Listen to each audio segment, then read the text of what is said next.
આજના ટેકનોલોજીના યુગમાં આંગળીના ટેરવે બનતા અપરાધ એટલે cyber crime. Mobile, computer, tablet, laptop દ્વારા ઇન્ટરનેટના માધ્યમથી કાયદા કાનૂનનો ભંગ કરીને થતી છેતરપિંડી અને અપરાધ સામે રક્ષણ આપવા માટે ગુજરાત પોલીસ સાયબર ક્રાઇમ હવે સજ્જ થયું છે.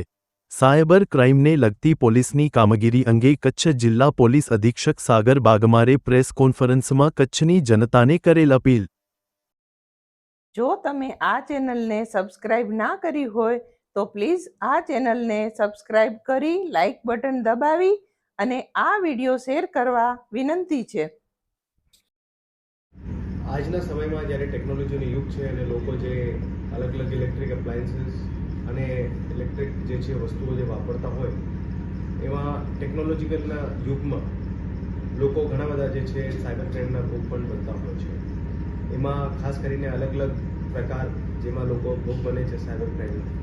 એમાં ઓટીપી ફ્રોડ હોય, કોઈ બેંક ફ્રોડ હોય, કોઈ લોન બાબતની કોઈ જાહેરાત હોય, મેસેજ હોય, કોઈ એવા મેસેજ હોય જે નોર્મલ ટેક્સ્ટ મેસેજ હોય ને એમાં લિંક ઉપર ક્લિક કરેલો હોય, ફેસબુક ઉપર કોઈને કોઈ ફેક અકાઉન્ટ બનાવીને કોઈ પૈસા માંગણી હોય, વોટ્સએપના વિડીયો કોલ, ન્યૂડ કોલ, સેક્સટોર્શન, એ અલગ અલગ વિવિધ બાબતોમાં જે છે લોકો સાયબર ક્રાઇમના ભોગ બનતા હોય છે.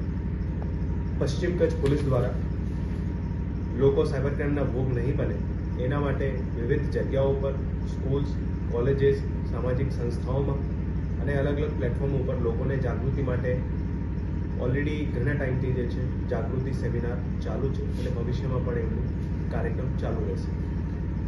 પણ જે લોકો ભોગ બનેલા છે અને જે લોકોનું રિપોર્ટિંગ પોલીસ પાસે થયેલું છે એવા વર્ષ 2024માં કુલ 56 લાખ રૂપિયા જે છે લોકોને પરત અપાવ્યા છે.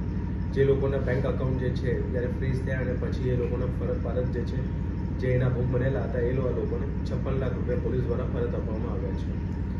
પોલીસ દ્વારા બધા લોકોને અપીલ છે, ગ્રામ્યના લોકો હોય, શહેરમાં વસતા લોકો હોય, ઇન્ડસ્ટ્રીમાં કામ કરતા લોકો હોય, ખેડૂત હોય, સ્ટુડન્ટ્સ હોય, કે બીજા પણ કોઈ પણ વર્ગના લોકો હોય, બધા લોકોને પોલીસ દ્વારા ખાસ અપીલ છે કે આજના ટેકનોલોજીના યુગમાં મોબાઈલ્સ, લેપટોપ વગેરે જે ઇન્સ્ટ્રુમેન્ટ વાપરીએ એમાં પોતાની પણ ખાસ તકેદારી રાખે અને કોઈ પણ એવા લોભ લાલચના કોઈ પણ મેસેજ આવતો હોય એમાં કોઈ આગળ નહીં વધે અને કોઈ અગર માનો ભોગ બનતા હોય તો તાત્કાલિક પોલીસ પાસે રિપોર્ટિંગ પણ થાય.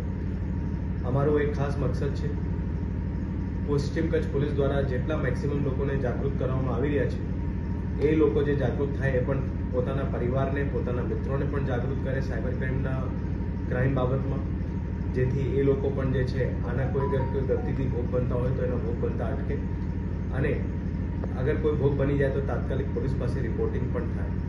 જે વિવિધ ટાઈપના સાયબર ક્રાઇમના બનાવો બની રહ્યા છે એ લોકો જે છે એની ખાસ તકેદારી રાખે અને એવા બનાવો નહીં બને એના માટે પોતે પણ જાગૃત રહે અને પોતાના આજુબાજુના લોકોને પણ જાગૃત કરે.